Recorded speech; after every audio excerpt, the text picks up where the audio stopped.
안녕하세요. 책 나오니까 좋죠. 이 책은 제가 만든 건데 될 수 있으면 좀 얇게 만들려고 노력을 했는데 그래도 좀 두껍네요. 자, 우리 교재 몇 페이지냐면 48페이지죠. 48페이지 보시면 목적의 사회적 타당성 해가지고 반사회적 법률행위가 나오는데, 우리가 저번 주에 그 48페이지 핵심 판례에서 첫 번째 판례 공부했죠. 기억나시나요? 우리가 반사회적 법률을 유용할 때 첫째, 법률행위 목적 자체가 반사회적인 경우, 두 번째, 목적 자체는 반사회적이지 않지만 강제하게 되면 반사회적인 경우 해가지고 별거계약, 혼인 해소를 위한 요건으로 한 혼인예약, 그죠? 세 번째, 법률행위 자체는 반사회적이지 않지만 조건이 반사회적인 경우, 이때는 어떻게 무효가 되죠? 조건만 무효인 것이 아니라 법률행위 전체가 다 무효다. 네 번째, 법률행위 자체는 반사회적이지 않지만 금전적 대가가 결부되면 반사회적인 경우. 기억나시나요? 하나도 기억 안 나죠? 그죠? 그 다음에 크게 세 번째 해가지고 가족법상의 자유는 절대적으로 보장돼야 될 자유니까 가족법상의 자유, 혼인할 수 있는 자유, 이혼할 수 있는 자유를 제한하면 반사회적이다. 그다음에 마지막으로 네 번째, 인간 본성의 발현인 경우에는 서로 그것이 나쁜 짓이라 하더라도 반사회적이지 않다 해가지고 세금의 피, 채무의 피, 비자금, 범죄자금을 은닉하는 행위, 투기 행위는 뭐하지 않죠? 반사회적이지 않다. 기억나시죠? 그죠? 아마 잘 안 나실 거예요. 자, 요거 가지고 우리가 하나씩 보자고요. 오른쪽에 보시면 사회 질서 위반에 유용해가지고 정의관념에 반하는 행위가 나오는데, 가범 같은 거는 그냥 그 자체가 반사회적이죠. 그러니까 이거는 뭐냐면 법률행위 자체가 반사회적인 경우고, 나범은 뭐냐면 이중매매인데 좀 이따가 뒤에서 자세히 할 거고, 다범은 뭐죠? 우리가 허위로 증언하기로 했으면 따질 필요 없이 뭐예요? 반사회적인데 본대로 정당한 대로 증언하기로 한 경우에도 뭐 받고 하면요? 돈 받고 하면 뭐죠? 반사회적이다, 이런 얘기죠. 그다음 2번, 윤리적 질서에 반하는 행위 가지고 가번, 첩기약 물론 뭐죠? 반사회적이죠. 나번 한번 읽어볼까요? 밑에서부터 몇 번째 줄이죠? 한 6번째 줄. 부부, 친자 등 동거하는 것이 당연한 관계에 있는 자가 동거하지 않을 것을 제3자에게 약속하는 계약. 이게 뭐죠? 동거하지 않는 계약이 뭐죠? 별거 계약이죠. 그잖아요. 동거하지 않을 것을 계약했어요. 이게 무슨 계약이라고요? 별거 계약. 왜 별거 계약은 왜 반사회적이라고요? 뭐 할 수 없어요? 강제할 수 없으니까. 기억이 하나도 안 나는 표정들인데, 이런 예 들었잖아요. 제 차하고 저하고 부부싸움 해가지고 별거 하기로 했는데 이 아줌마가 안 나가서 경찰서에 신고 왔더니 경찰이 와서 제 아이를 강제로 끌어낸다. 그럼 뭐죠? 반인륜적이죠. 그래서 별거 계약 자체는 뭐 하잖아요? 반사회적이지 않지만 뭐 할 수 없기 때문에, 강제할 수 없기 때문에 뭐죠? 반사회적이다. 그래서 동거하지 않을 것은 이건 뭐죠? 별거 계약은 뭐죠? 반사회적에서 무효란 얘기죠. 그 다음에 4번, 자식이 부모에게 불법행위를 원인으로 손해배상을 청구하는 것도 인륜에 반하는 거기 때문에 반사회적이죠. 그 다음 맨 밑에 가번은 가족법상의 자유죠. 혼인의 자유는 절대적으로 보장해야 될 자유니까 혼인의 자유를 제한하는 것은 뭐죠? 반사회적이고요. 그 다음에 넘기셔가지고 4번, 생존의 기초가 되는 재산의 처분행위인데, 요건 요 1번입니다. 법률이 자체가 반사회적인 경우고요. 옆에다 하나를 삐찍해가지고 자살행위 이렇게 적어놓으세요.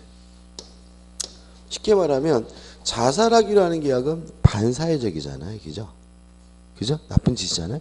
근데 이거는 자살행위예요. 한번 보시면 자기가 취득하게 될 모든 재산을 양도한다는 계약이에요. 그러면 월급을 다 주면은 빌어먹기라도 할 텐데 취득하는 것을 다 주게 되면 결과적으로 뭐 할 수 없어요? 굶어 뒤지겠죠. 그잖아요. 그죠? 그러니까 이건 일종의 뭐죠? 자살행위로서 반사회적 법률의 무효고, 납원도 판례인데 사찰이 존재하려면 반드시 뭐가 있어야 돼요? 임야, 땅이 있어야 되는데 그 임야를 증여하기 위한 계약은 사찰 자체가 뭐죠? 존재할 수가 없으니까 일종의 자살행위로서 뭐죠? 반사회적입니다. 그다음에 다섯 번째, 지나치게 사형적인 행위는 도박입니다. 도박은 물론 뭐죠? 반사회적인데 납원 판례 주의할 점은 판례 나왔죠. 이 중요한 판례고 올해 시험에 나왔는데 이거는 오늘 하지 않을 거고 대리할 때 할 거예요. 대리할 때 우리가 공부할 거고, 그 다음에 이제 3번 반사회적 법률의 효과죠. 여기부터 오늘 진도죠. 그죠? 괜히 되새김질 했나요?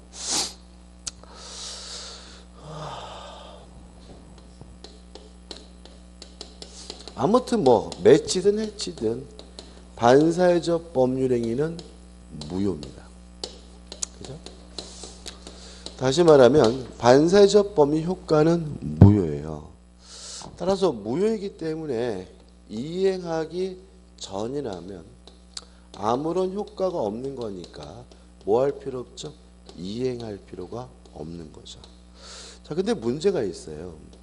그러면 논리적으로는 이행을 할 필요가 없으니까 이행했다면 돌려받을 수가 있느냐, 이게 문제가 되는데 한번 예를 들어 볼게요. 갑이 을과 만나가지고요 도박을 했어요. 도박을 해가지고 갑이 도박빚, 도박 채무를 부담하게 됐는데 예를 들어서 3천만 원이다라고 가정을 해볼게요. 이 3천만 원 갚아야 돼요? 갚을 필요 없어요? 갚을 필요가 없는 거죠. 왜요? 도박은 반사회적 법률 무효고, 무효면 뭐 할 필요 없는 거죠? 이행할 필요가 없는 거니까요. 근데 갚았어요. 갚고 나서 갑이 하고 나서 수업을 들어보니까 갚을 필요가 없다는 사실을 알게 된 거죠. 그래서 갑이 법원에다가 소송을 제기한 거죠. 판사님, 제가 갚을 필요가 없는 도박비 3천만 원을 갚았습니다. 이것을 돌려달라고 해 주십시오 라고 청구했을 때, 만약에 법원이 을은 갑에게 3천만 원을 돌려주라라고 판결을 내리면 얘는 맨날 뭐만 하겠어요?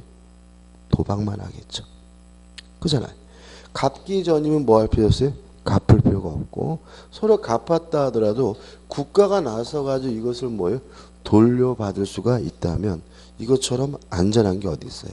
근데 결과적으로 국가는 나쁜 짓 한 놈을 뭐 하지 않냐면 도와주지 않습니다. 따라서 이행하기 전이면 이행할 필요가 없지만 이행한 것은 불법 원인 급여, 불법한 원인으로 급여 준 것이기 때문에 원칙적으로 돌려받지 못한다라고 민법에 규정을 두고 있습니다. 따라서 갑의 입장에서는 도박빚을 갚기 전까지는 변제할 필요가 없지만 갚은 것은 뭐가 돼요? 불법 원인급여이기 때문에 뭐 받지 못해요? 반환받지 못해요.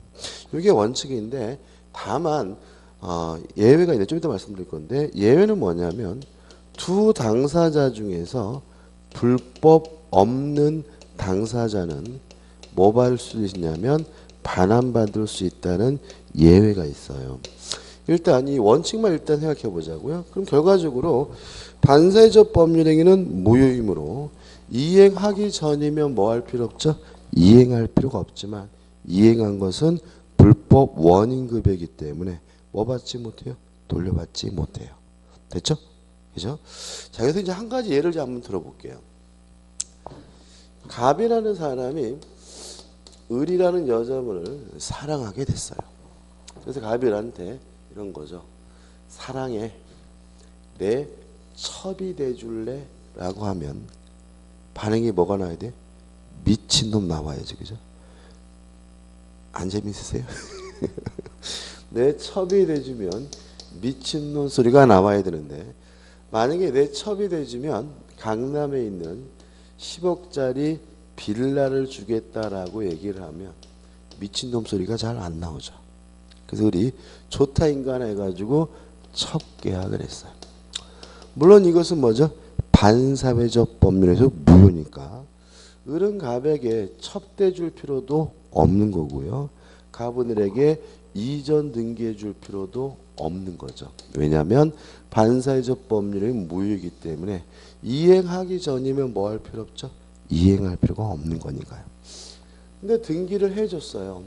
해주고 나서 며칠 지나 보니까 별로 재미가 없어요.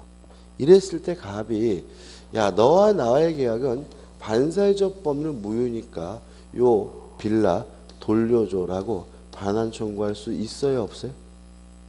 있습니까 없습니까? 있어요 없어요? 없다. 그죠? 왜요? 이행한 것은 불법 원인급여이니까 뭐 받지 못해요? 반환받지 못해요. 그러면 이 빌라는 갑의 것이에요? 을의 것이에요? 네, 을에게 확정적으로 소유권이 귀속된다는 것이 우리 판례 입장입니다. 따라서 불법 원인급여는 반환받지 못하기 때문에 물권, 소유권 자체도 누구에게? 상대방에게 확정적으로 귀속된다는 것이 우리 판례 입장임을 주의하시고요. 따라서 을이 요 빌라를 병한테 팔아먹고 병한테 이전 등기를 해주면 쉽게 말씀드리면 지거 지가 팔아먹은 거죠. 따라서 병은 선악 불문하고 선이 모르든 악이 알든 상관없이 항상 소유권을 취득하게 된다는 것이 우리 판례 입장입니다. 이해되시죠? 그죠? 이것도 은근히 잘 내요. 여자는 첩이라고 하고 남자는 뭐라 그러죠? 남자는 뭐라 그래요? 그런 거 안 들으셨어요? 여자는 첩, 세컨드를. 남자 세컨드는 뭐라 그러죠? 새끼 서방이라 그러는데 새끼 서방. 그래서 누가 저한테 아저씨 한번 새끼 서방 해보실래요? 그러면 저는 뭐 10억도 안 가요. 한 500만 원만 돼도 아니 50만 원만 돼도 네 알겠습니다. 저는 그럴 거예요. 왜냐면 어차피 그 여자로부터 받은 50만 원은 뭐 할 필요 없죠? 돌려줄 필요가 없는 거고 확정적으로 저에게 뭐가 귀속돼요? 소유권이 귀속이 되는 거죠. 땅 판다고 50만 나오는 거 아니잖아요. 그죠? 어차피 새끼 서방이 대주기로 한 것은 뭐죠? 반사회적 무효니까 그거는 뭐 해줄 필요 없어요? 해줄 필요가 없는 거죠. 따라서 을의 입장에서도 뭐 할 필요 없어요? 대줄 필요가 없는 거예요. 무효니까. 또 등기 받으면 어떻게 해요? 핸드폰 번호 받고 어떻게 해요? 잠적하면 땡인 거죠. 어차피 이 빌라는 누구 거죠? 을 거고 을에게 확정적으로 소유권이 귀속된다는 것이 우리 판례 입장입니다. 이게 효과예요. 정리해보면 반사회적 법률은 무효입니다. 따라서 이행하기 전이면 뭐 할 필요 없어요? 이행할 필요가 없고요. 다만 이행한 것은 불법 원인 급여이기 때문에 뭐 받지 못해요? 반환받지 못하고요. 따라서 그 부동산의 소유권은 확정적으로 누구에게요? 상대방에게 귀속된다는 것이 판례 입장이라는 거 꼭 기억해 두시기 바랍니다. 끝이. 일단 우측에 보시면 뭐가 나오냐면 동기불법이 나오죠. 이거 우리 저번 주에 했어요. 어떻게 했죠? 동기가 반사회적이면 원칙적으로 뭐예요? 유효하지만 동기가 표시되거나 상대방에게 알려진 경우엔 그때는 뭐죠? 반사회적에서 무효다. 이런 얘기죠. 그 다음에 대표 예제가 나오는데 이것도 기출문제인데 한번 풀어보면 반사회 질서 법률에 해당하여 무효로 되는 것을 모두 고른 것은 기억 성립 과정에서 강박이라는 불법적 방법이 사용된 데 불과한 법률행위는 반사회적이지는 않습니다. 이거 우리가 오늘 좀 이따 할 텐데 강박에 의한 의사표시는 취소할 수 있어요. 협박한 걸 말해요. 근데 만약에 강박에 의한 의사표시가 반사회적에서 무효다 이렇게 이해를 한다면 취소할 수 있다는 민법 규정은 아무짝에도 쓸모없는 거죠. 그래서 우리 판례는 강박이 있으면 강박을 이유로 취소할 수 있지만 이 자체가 뭐는 아니에요? 반사회적이지 않다는 게 판례 입장이에요. 니은번 강제 집행을 면할 목적으로 이게 뭐죠? 채무회피죠. 동의하시나요? 강제 집행을 면할 목적 뭐예요? 채무회피. 돈 안 갚으려고 하는 거죠. 그러면 강제 집행을 면할 목적으로 허위의 근저당권을 설정하는 행위는 채무회피는 인간 본성의 발현이니까 뭐 하지 않죠? 반사회적이지 않죠. 기억나시죠? 니은번은 뭐죠? 답이 될 수 없죠. 디귿번 양도소득세를 회피할 목적으로 이건 뭐예요? 세금 회피죠. 그죠? 세금 회피도 인간 본성의 발현이니까 뭐 하잖아요? 반사회적이지 않은 거죠. 따라서 양도소득세를 회피할 목적으로 실제로 거래한 매매대금보다 낮은 금액으로 매매계약을 체결하는 행위도 인간 본성의 발현이니까 뭐 하잖아요? 반사회적이지 않아요. 그래서 기역, 니은, 디귿 다 반사회적이지 않고요. 리을만 반사회적이에요. 리을번 이미 매도된 부동산임을 알면서도 매도인의 배임 행위에 적극 가담하여 이루어진 저당권 설정 행위는 반사회적에서 무효고요. 왜 이것이 반사회적에서 무효인지는 한 장을 넘겨보시면 이중매매에서 지금부터 배울 겁니다. 자, 이제 교재 52페이지에 뭐가 나오고 있냐면 이중매매가 나오고 있어요. 일단 이중매매는 이런 얘기입니다. 예를 들어서 갑이라는 사람이 A라는 토지를 가지고 있어요. 을과 만나가지고 예를 들어서 1억 원의 매매 계약을 체결한 거죠. 1억 원의 매매 계약을 체결하고 을이 갑에게 1억 원 대금을 다 지급했는데 문제는 뭐냐면 갑자기 느닷없이 땅값이 1억에서 3억으로 폭등을 했어요. 그러면 갑의 입장에서는 환장하는 거죠. 그죠? 좀만 늦게 팔았으면 얼마를 받을 땅이에요? 3억을 받을 땅인데 얼마에 팔았어요? 1억에 팔았잖아요. 을은 완전히 뭐 한 거죠? 땡 잡은 거죠. 사자마자 땅값이 몇 배가 됐어요? 3배가 됐어요. 그러면 이제 어떤 일이 벌어지냐면 보통 갑이 을한테 전화를 해요. 아이고 안녕하세요. 땅값이 3억이래네요. 이게 무슨 말이죠? 좀 돈 좀 더 달라는 얘기잖아요. 근데 을은 그럴 이유가 없어요. 왜요? 땅값 이미 다 줬잖아요. 그러니까 어떻게 아유 그런 얘기 하지 마시고 빨리 등기나 빨리 해주세요 라고 요구할 거란 말이죠. 그래서 갑이 고민하다가 내가 1억 받고는 못 팔겠다 해가지고 병가 만나가지고 3억에 매매 계약을 하면 똑같은 물건을 2번 팔아먹었으니까 이걸 우리가 이중매매라고 해요. 여기서 조심할 것은 뭐냐면 이중매매는 원칙적으로 유효하다는 점이죠. 다시 말하면 갑과 을 간의 매매 계약도 물론 뭐예요? 유효하고 갑과 병 간의 요 매매 계약도 뭐예요? 유효한 거예요. 두 매매가 다. 그러면 요 을과 병 중 누가 소유권을 취득하느냐 문제는 누가 먼저 등기하느냐 문제. 따라서 만약에 병이 3억 원을 지급했다는 이유로 갑이 을에게 병에게 이전 등기를 해주면 요 병에게 뭐가 기속되는 거죠? 소유권이 기속하게 되는 거죠. 따라서 이중매매는 원칙적으로 유효하므로 소유권은 누구에게 넘어갑니까? 둘 중에 먼저 등기한 사람 선 등기자에게 소유권이 넘어가고요. 요 사례는 병에게 소유권이 먼저 넘어가게 됩니다. 자, 그럼 여기서 이제 세 번째 문제가 되는 것은 우리가 나중에 계약법을 하게 되면 정확히 알게 되는데 지금 병은 뭐죠? 소유권을 취득했잖아요. 그러면 이제 갑과 을 간의 매매 계약은 뭐예요? 유효한 거죠, 아직도. 근데 갑이 을에게 더 이상 뭐는 못 해줘요? 등기는 못 해주겠죠. 이게 뭐예요? 채무불이행이죠. 그죠? 따라서 을은 갑에게 채무 불이행을 위로 계약을 뭐 할 수 있냐면 해지할 수 있고요. 해지하게 되면 소급해서 무효가 되기 때문에 이행한 것은 부당이득으로 돌려받습니다. 따라서 을이 갑에게 지급한 1억 원은 부당이득으로서 반환은 받게 되는데 우리가 뒤에서 자세히 하게 되는데 돌려받을 돈이 금전인 경우에는 반드시 뭘 붙이냐면 이자를 붙여요. 연 5%. 그래가지고 1억에다가 이자 5%를 붙여서 대금을 반환받게 되고요.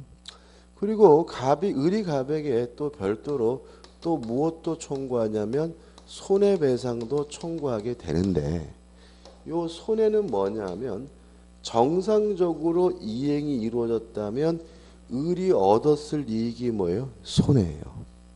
갑이 을에게 등기해줬으면 을은 얼마를 벌 수 있었죠? 2억을 벌 수 있었죠.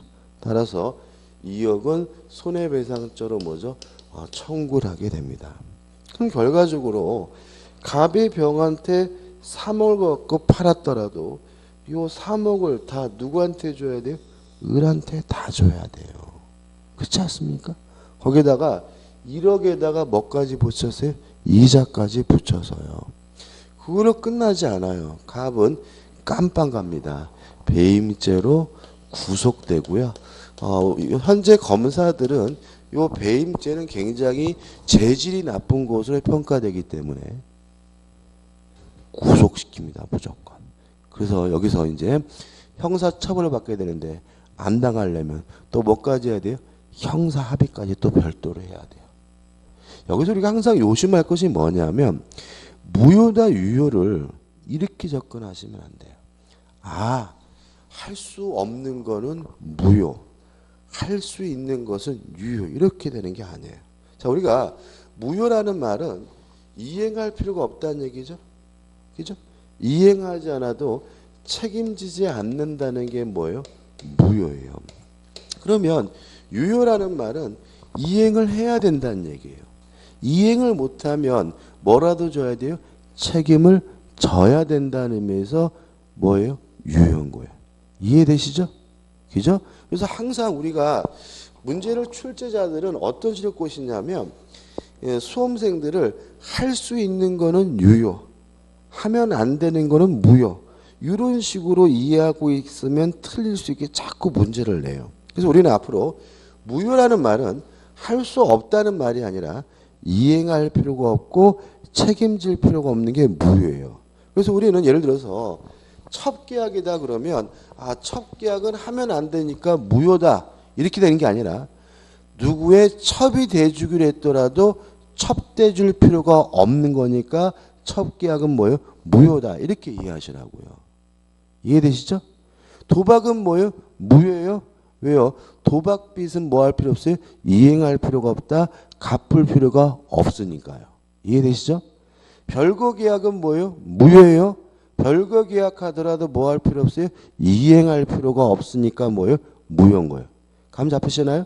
그래서 유효라는 말은 해도 된다는 말이 아니라 어떤 형태든 책임을 져야 되는 게 뭐예요? 유효해요. 그래서 이중매매가 원칙적으로 유효하다는 말은 등기한 사람에게는 소유권을 넘겨줌으로써 책임을 지고요. 등기를 못 해준 사람에게는 채무 불이행 책임을 져야 된다는 의미에서 이중매매는 무효가 아니라 뭐예요? 유효한 거지. 이중매매는 유효다라는 말을 이중매매는 해도 된다라고 생각했다가 패가 망신할 수 있음을 주의하시기 바랍니다. 나중에 민법 선생이 해라 그랬어요. 이런 얘기하면 어떻게 해요? 검사가 콧방귀도 안 끼니까 그런 거는 뭐죠? 거꾸로 생각하지 마셔야 돼요. 이해되시죠? 그죠? 자, 근데 문제는 두 번째죠. 이중매매가 항상 유효인 것은 아니고 예외적으로 무효가 되는 경우가 있다는 거죠. 언제냐면 두 번째 산 사람 제2 매수인이 아는 것을 넘어가지고 적극 가담하게 되면 이때 이중매매는 이제는 반사회적 법률행위로서 무효라는 것이 우리 판례 입장입니다. 그럼 여기서 좀 생각해 볼 것이 뭐냐면 적극 가담이란 말이에요. 자, 이중매매가 반사회적이라는 이유로 무효가 되려면 어떻게 해야 돼요? 적극 가담. 그러면 이중매매가 원칙적으로 유효하다는 말은 제2 매수인이 두 번째 산 사람이 모르고 샀든 알고 샀든 뭐 하다는 얘기예요? 유효하다는 얘기죠. 이것이 반사회적 법률에 의해서 무효라는 말은 아는 것을 넘어가지고 뭘 해야 돼요? 적극적으로 가담해야 되고요. 적극적으로 가담해야 된다는 말은 꼬셔야 된다는 얘기예요. 자, 이런 얘기입니다. 자, 병이 이미 이 땅이 을에게 팔렸다는 사실을 알면서도 이게 악이죠. 을, 갑과 매매 계약했다면 이중 매매라 하더라도 어떻게 해요? 유효하니까 병은 뭘 갖게 되는 거죠? 소유권을 갖게 되는 거죠. 근데 그 정도가 아니라 병이 갑을 찾아왔어요. 아, 뭘 고민해? 그거 나한테 그냥 팔어. 지가 뭐 했어요? 꼬셨다면. 적극적으로 어떻게 해요? 가담했다면 이제 갑과 병 간의 매매 계약은 이제는 반사회적 법률에서 뭐가 돼요? 무효가 된다는 것이 우리 판례 입장이에요. 이해되시죠? 그죠? 반사회적에서 무효가 되려면 아는 것을 넘어서 뭘 해야 돼요? 적극 가담해야 됩니다. 그럼 생각을 해보죠. 첫째, 만약에 병이 아는 것을 넘어서 갑을 어떻게 해요? 꼬셨다. 적극적으로 권유했다라는 사실이 밝혀졌다면 이러한 갑과 병 간의 매매 계약은 반사회적 법률에서 무효니까 소유권은 누구에게 있는 거예요? 예, 갑에게 있겠죠. 왜냐하면 갑과 병 간의 매매가 반사회적에서 무효면요. 무엇도 무효냐면 등기도 무효예요. 누구예요? 갑 거죠. 갑에게 뭐가 있어요? 소유권이 있는 거죠. 그럼 두 번째, 그러면 갑이 자신이 소유권자는 이유로 병의 등기에 대해서 말소 등기해달라고 청구할 수 있어요? 없어요? 왜 무효죠? 반사회적에서 무효죠. 갑이 병에게 이전 등기해 준 것은 뭐죠? 불법 원인급여죠. 그렇잖아요. 무효니까 이행하기 전이면 뭐 할 필요 없어요? 이행할 필요 없고 이행한 것은 뭐가 된다고요? 불법 원인급여니까 반환 청구하지 못하죠. 따라서 갑은 말소 등기해달라고 뭐 하지 못해요? 청구하지는 못하는 거죠. 이해되시죠? 그죠? 논리를 쫓아오셔야 돼요. 이 부분 별로 어려운 부분 아니에요? 아주 쉬운 분이에요. 여기서부터 어렵게 생각하시면 한도 끝도 없어. 그죠? 자, 아무튼 청구할 수는 없어요. 근데 문제는 을은 누구죠? 제1 매수인이죠. 요 병의 등기에 대해서 말소를 청구할 수가 있어요. 왜냐하면 을은 나쁜 사람 아니잖아요. 그죠? 나쁜 놈은 누구죠? 갑과 병이지 을이 아니잖아요. 근데 조심할 것은 을이 직접 병에게 말소 등기를 청구하지 못하고요. 갑을 대의해서 갑을 통해서 병의 등기에 대해서 말소를 청구하게 됨을 주의하시기 바라고요. 대의한다는 말이 이제 계속 나올 텐데 대의한다는 말을 통해서 이렇게 하시면 돼요. 다시 말하면 을이 병한테 직접 말소 등기해달라, 이전 등기해달라고 요구할 수는 없고요. 갑을 통해서, 갑을 대의해서 말소 등기해달라고 요구해야 된다는 것이 우리 판례 입장이고, 한 가지 왜 직접 하지 못하고 대의해서 해야 되는지 이유는 우리가 나중에 할 거예요. 일단은 직접 하지 않고 대의해서 말소를 청구하게 됩니다. 끝. 다 한 거예요. 정리해 볼게요. 자, 이중매매는 원칙적으로 어떻게 해요? 유효합니다. 따라서 제2 매수인은 선, 악, 불문하고 뭘 갖게 돼요? 소유권을 갖게 되고요. 등기를 하지 못한 제1 매수인은 채무 불이행을 이유로 계약을 뭐 할 수 있어요? 해지할 수가 있습니다. 다만 아는 것을 넘어가지고 뭐하면요? 적극 가담하면 이때는 이중매매가 반사회적 법률에서 뭐가 돼요? 무효가 되니까 소유권은 누구에게 있어요? 갑에게 있고요. 다만 주의하실 것은 갑이 직접 병해 등기에 대해서 무효란 이유로 말소 등기해달라 청구할 수는 없습니다. 왜냐하면 불법 원인급여이기 때문에.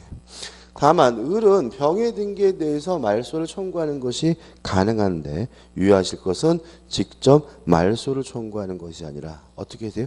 갑을 대의해서 통해서 말소를 청구한다는 거 주의하시기 바래요. 자, 이 부분에서 고민하지 마세요. 일단 가장 중요한 것은 뭐냐면 이 내용이 무효다 유효다는 우리가 이 이중매매를 시험 볼 때까지 저하고 여러분이 몇 번이나 할까요? 아마 한 50번은 할 거예요. 50번. 진짜 많이 할 거예요. 그 중요하지 않은데 그 어차피 나중에 보면 뭐 귀에 딱지가 아이씨 그제 또 저 소리야 이렇게 될 정도로 하게 되는데 가장 중요한 것은 뭐예요? 무효라는 말은 이행할 필요가 없다, 책임질 필요가 없다는 얘기고 유효라는 말은 이행을 해야 된다, 책임을 져야 된다. 이 의미를 받아들여야 된다는 거죠. 그래서 이중매매가 원칙적으로 유효하다는 말은 이중매매를 해도 된다는 말이 아니라 이중매매를 했다면 어떠한 형태든지 간에 뭘 져야 돼요? 책임을 져야 된다는 의미에서 이중매매는 유효다. 요거 하나만 꼭 기억해 두시기 바랍니다. 오른쪽에 보시면 이중매매와 유사한 법률 관계가 나오는데 이건 오늘 못해요. 나중에 우리가 할 테니까 일단 넘어가는 거죠. 그래서 한 장을 넘겨보시면 이제 뭐가 나오냐면 대표 예제가 나와요. 한번 풀어볼까요? 갑과 을 사이에 자 54회 대표 예제죠. 갑 소유 토지를 이전하는 매매 계약이 체결된 후 갑은 이러한 사정을 잘 아는 병에게 이를 다시 매도하고 이전 등기까지 마친 경우 다음 중 가장 옳은 거죠. 여기서 조심할 것이 병이 나오는데 병 앞에 어떻게 나왔죠? 잘 아는 병이죠. 그러면 이 잘 아는 병은 악의의 병이에요? 적극 가담한 병이에요? 이게 이제 문제예요.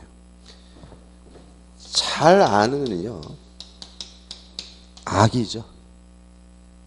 잘한다고요. 말 그대로. 그죠? 잘한다고요. 그러니까 이게 뭐냐면 그냥 아는 병 이러면 되는데 자꾸 뭐예요? 잘하는 병, 매우 잘하는 병 이렇게 강조하는 거 보죠. 그러면 말씀하신 것처럼 갑자기 뭐예요? 적극 가담 이렇게 간다고요. 이런 강조하는 문구에 넘어가지 마세요. 조금 알든 잘 알든 뭐예요? 아는 병이에요. 적극 가담하려면 아는 것을 넘어서 뭘 해야 돼요? 꼬셔야 되는 거죠. 무슨 말 아시겠죠? 따라서 이거는 무효가 아니라 뭐예요? 유효한 경우죠. 유효한 경우. 따라서 옳은 것입니다. 1번 부동산 물권 변동은 매매 합의뿐만 아니라 이전 등기까지 필요하므로 병만이 소유권을 취득한다. 이게 답이죠. 그죠? 이중매매는 원칙적으로 뭐예요? 유효하니까 등기한 누구에게 소유권이 넘어갑니까? 병에게 소유. 아주 간단한 거죠. 근데 이것도 14회 때인데 엄청 많이 틀리는 거예요. 왜요? 잘자 때문에. 아, 잘하는 병은 적극 가담한 병이구나. 그리고 또 1번을 모두 지나치세요. 그래서 뒤에가 헷갈린다고요. 2번 볼까요? 갑과 을이 매매계약의 체결로 건물 소유권은 의미 을에게 이전함으로 X죠. 소유권을 취득하려면 뭘 해야 돼요? 등기를 해야 되는데 을은 매매 계약만 했지 자기 앞으로 뭘 안 했어요? 등기를 안 했잖아요. 1번은 2번 X. 3번 병이 갑의 제2명의 행위에 적극 가담하였다고 하더라도 계약 자유 및 자유 경쟁의 원칙상 문제는 발생하지 않는다? 아니죠. 적극 가담했다면 문제가 생겨요. 적극 가담하였다면 가정을 한 거죠. 반사적 무효죠. 4번 병이 갑과 을 사이 매매 사실에 대하여 악인 이상 갑과 매매의 합의는 반사적 행위로 당연 무효이다. X죠. 악이라 하더라도 잘 알았다 하더라도 무효가 아니라 뭐죠? 유효한 거죠.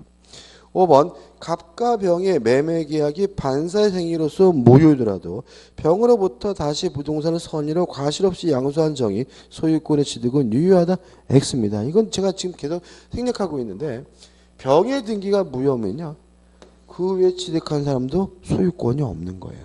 나중에 또 다시 한번 설명드릴 거고요. 답은 뭐죠? 1번이 되는 거죠.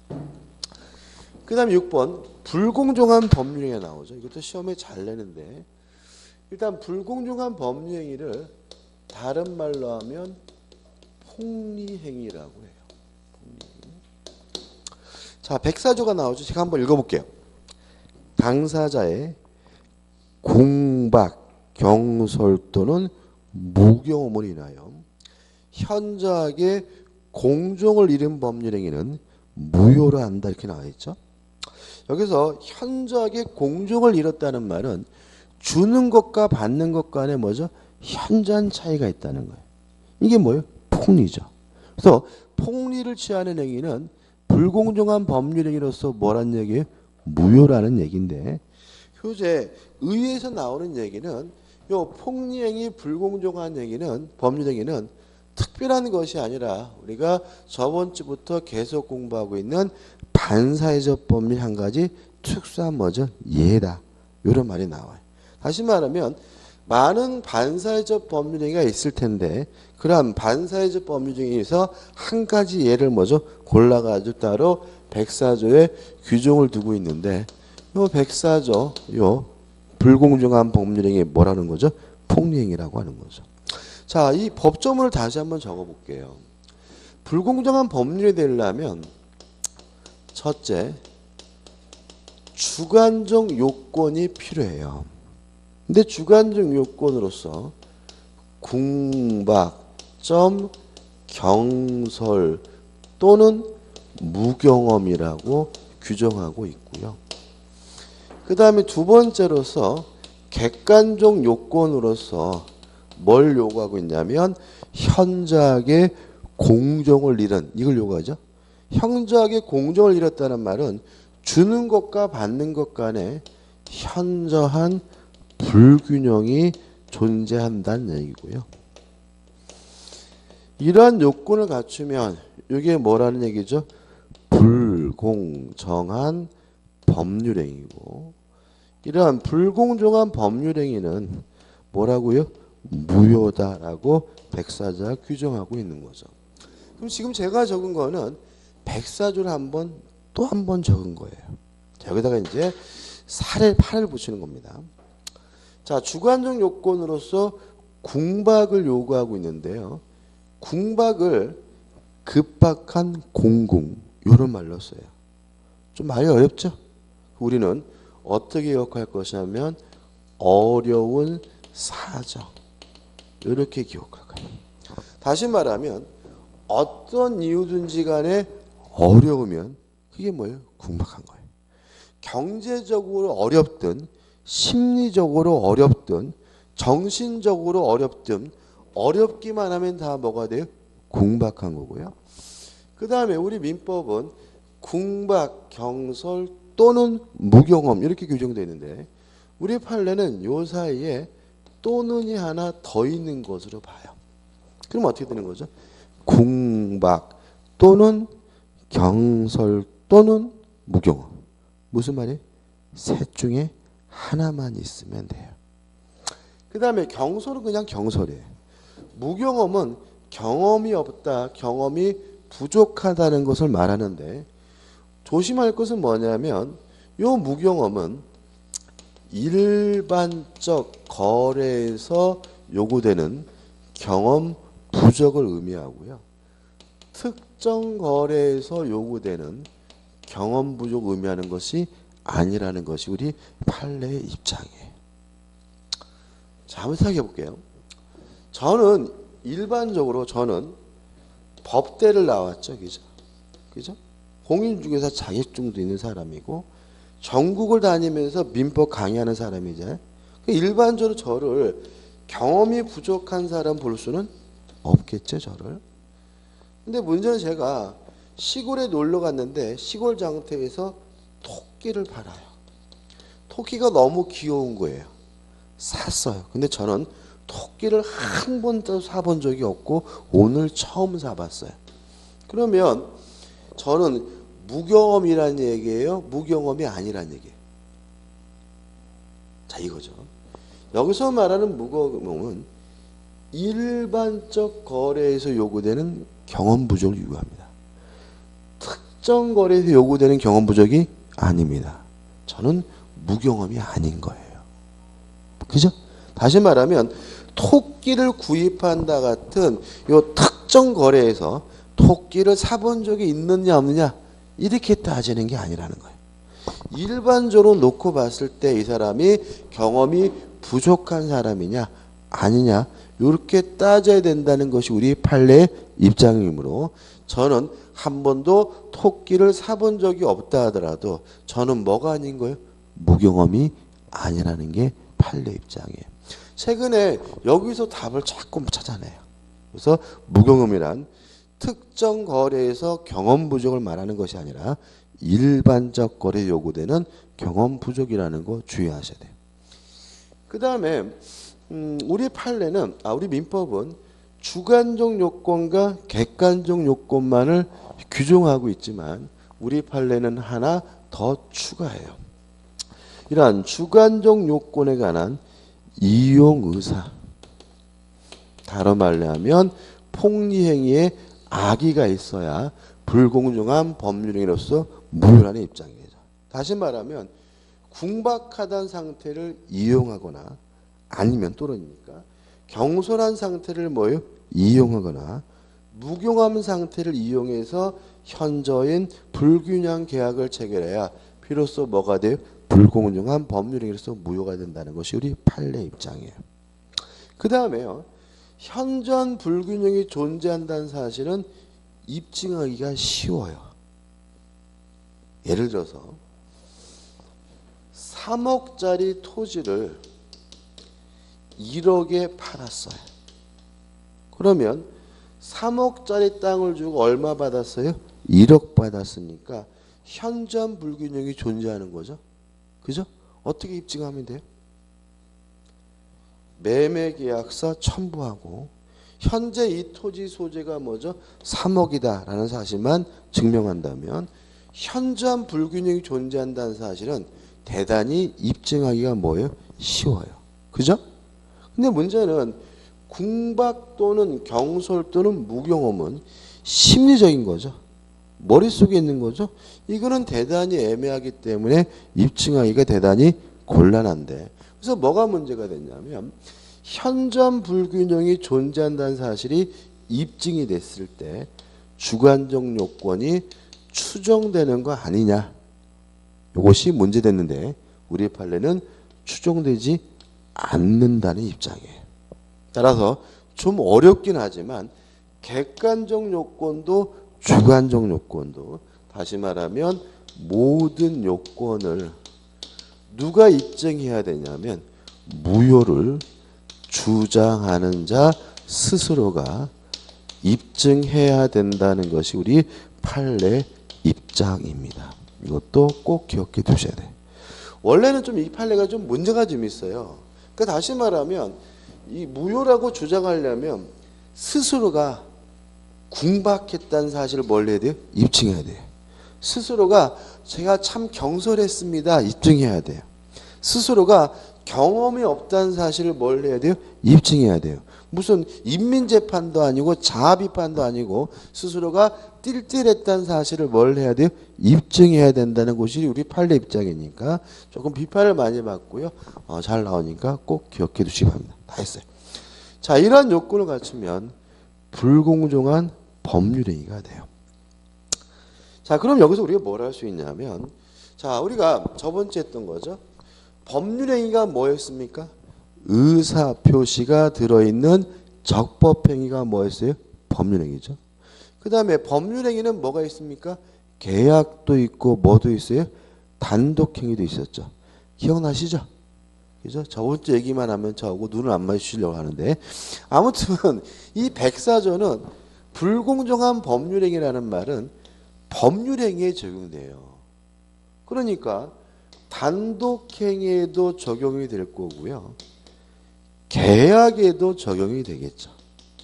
그죠? 법원에서 하는 경매는 백사조에 적용되지 않습니다. 왜냐하면 이 백사조는 어디에만 적용돼요? 법률 행위에만 적용되기 때문에. 동의하시죠? 그죠? 이게 형식적인 이유고 실질적인 이유는 뭐냐면 만약에 경매에 대해서 백사조를 적용하면요. 웬만하면 다 무효가 돼요. 한번 생각해 보세요. 제가 은행에서 대출을 받았는데요.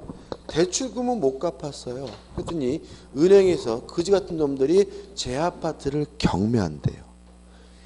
진짜 궁박하죠? 그죠? 살면서 아마 가장 극심한 어려움이 아닌가 싶어요. 그죠? 명백히 뭐예요? 궁박하고. 제 아파트를 뺏어가가지고 법원에서 경매하면 제값 제대로 받아주나요? 그것도 아니잖아요. 그럼 뭣도 있어요? 현존불균형도 있는 거죠. 그래서 우리 판례는 만약에 경매에 대해서 백사조를 적용하게 되면 공교롭게도 주관적 요건과 객관적 요건을 충족하는 경우가 대단히 많아지기 때문에 경매 제도 자체가 뭐죠? 와해된다는 거예요. 법원 경매 제도가 뭐죠? 붕괴된다는 말이에요. 따라서 백사조는 뭐에 대해서는요? 경매에 대해서는 적용되지 않는다는 것이 우리 판례 입장인 거예요. 그 다음에 단독행위에도 적용되고 계약에도 적용되는데요. 계약 중에서 빠지는 게 있어요. 증여와 같은 무상 기부 행위에 대해서는 적용되지 않는다는 것이 우리 판례 입장입니다. 왜 그러냐면 이유를 생각해 보세요. 자, 불공정한 법률 행위가 무효인 이유는 폭리여서 무효인 거죠. 그죠? 현저한 불균형이 있어서 무효인 거잖아요. 근데 증여는 항상 폭리죠. 항상 현저한 불균형이 있는 거죠. 동의 안 하시나요? 예를 들어서 삼촌이 조카에게 5만 원 용돈 줬어요. 조카는 삼촌한테 아무것도 안 주잖아요. 그죠? 그죠? 다시 말하면 증여는 항상 뭐 할 수밖에 없는 법률행위예요? 현저히 불균형할 수밖에 없는 법률행위고, 증여는 항상 뭘 수밖에 없는 법률이 폭리일 수밖에 없는 법률행위인데, 폭리라는 이유로 무효가 된다는 백사조는 뭐에는 적용될 수 없는 거예요? 증여에는 적용될 수가 없다는 게 판례 입장입니다. 따라서 증여와 같은 무상 기부 행위는 백사조에 적용되지 않고요.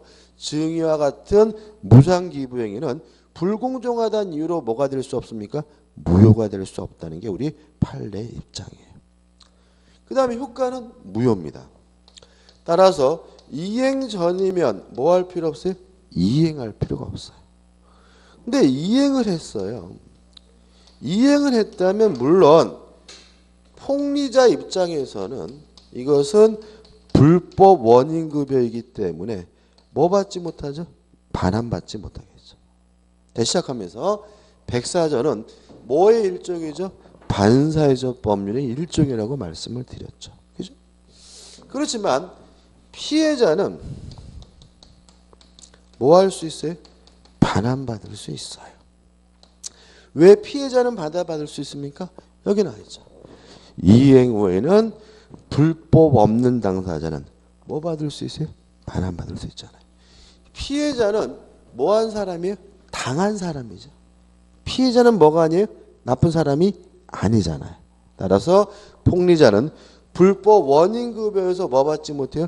반환받지 못하지만 피해자는 반환받는 것이 뭐죠? 가능하다는 게 판례 입장이에요. 여기까지입니다. 이 내용이 교재 하나씩 설명이 되어 있는 거예요. 그래서 교재에 나온 내용은 어떻게 해요? 다 설명드린 거거든요. 그래서 교재를 쭉 한번 읽어보셨으면 좋겠고요. 다만 이해를 돕기 위해서 이것도 판례를 하나 소개시켜 드릴게요. 이 판례 들으면 이제 이해될 거예요. 자, 한번 생각해 보죠.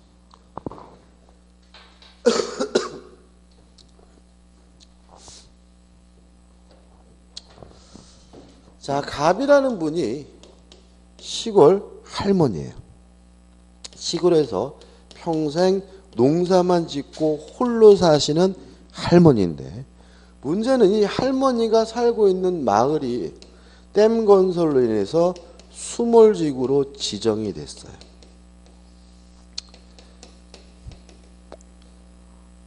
궁박하죠. 그죠? 평생 동안 살던 지역에서 뭐죠? 쫓겨나게 됐잖아요. 동의하시나요? 그죠? 그잖아요. 우리 젊은 사람들도 이사 가는 거 스트레스 받죠. 근데 평생 한 곳에 살던 그 70 먹은 노인네가 댐 건설되는 바람에 마을이 물에 잠긴다고 그 고향을 떠나야 된다는 거는 우리가 상상도 할 수 없는 뭐죠? 궁박한 상태인 거죠. 아유 어떡하나, 아유 큰일 났네 이러고 있는데 어느 날 을이라는 놈이 나타나가지고 할머니 보니까 우리 돌아가신 할머니가 생각이 나는데 할머니 이거 나라에서 보상 받아봤자 몇천만 원 못 받습니다. 제가 2억에 2액 쳐드릴 테니까 저한테 2억에 파세요 라고 하길래 이 할머니가 고마워 젊은이하고 2억에 매매 계약을 했는데 실제로는 국가로부터 보상을 받으면 5억은 충분히 어떻게요? 받을 수 있었다. 그러면 주관적으로 궁박했고 객관적으로 뭐가 있어요? 현장 불균형이 있는 거죠. 그러면 요 매매 계약이 불공정한 법률이 무효일까요? 아직은 모르는 거예요. 왜 모르냐면 요게 필요하죠. 그죠? 을이 이 할머니의 궁박한 상태를 뭐 했다는 것은요? 이용했다는 사실이 나와야 돼요. 그죠? 근데 을이 계약금을 주는데요. 보통 2억의 매매 계약을 하면 10% 2천만 원 주는 게 일반적이죠. 근데 계약금은 뭐죠? 6천만 원이나 줬어요. 30%. 왜 그런 거예요? 이 할머니가 나중에 정신 차리고 계약금을 돌려주고 계약을 뭐 할까 봐요? 해지할까 봐. 그죠? 그리고 계약금을 치르고 잔금을 치를 때까지 딱 7일 만에 다 끝냈어요. 너무 빠르죠? 그러니까 일반적으로 토지 같은 거 거래하게 되면 한 달가량은 걸리거든요. 일주일 만에 확 줘버렸어요. 왜 그런 거예요? 이 할머니가 정신 차리고 2억에는 못 팔겠다고 뭐죠? 땡깡 부릴까 봐. 그럼 결국은 뭐예요? 결국은 을이 갑의 궁박한 상태를 뭐 했다는 거죠? 이용했다는 거죠. 이런 거 가지고 이제 이용 의사가 있는지 없는지를 먼저 유추해내는 거예요.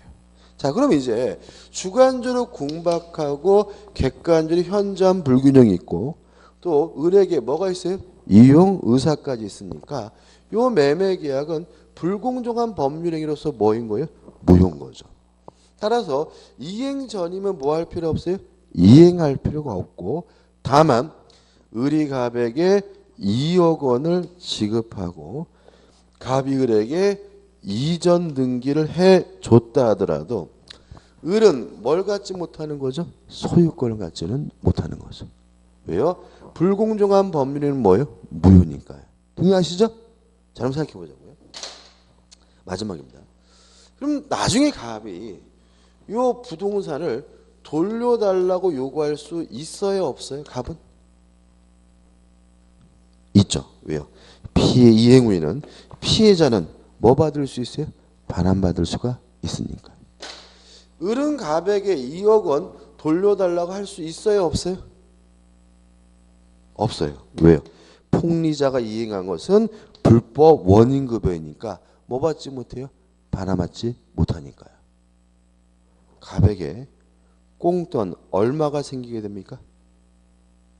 2억 원이 생기게 됩니다. 까지 이해하셔야 돼요. 얼마가 생겨요? 2억 원이. 할머니가 더 고수일 수도 있어요. 그죠? 그러니까 이것까지 이해를 안 하면 나중에 할머니한테 돈이 생기네. 이건 말이 안 되네. 이렇게 돼. 그러니까 이 할머니에게 뭐가 생겨요? 꽁돈이 생기게 되고요. 할머니가 더 뭐 할 수 있어요?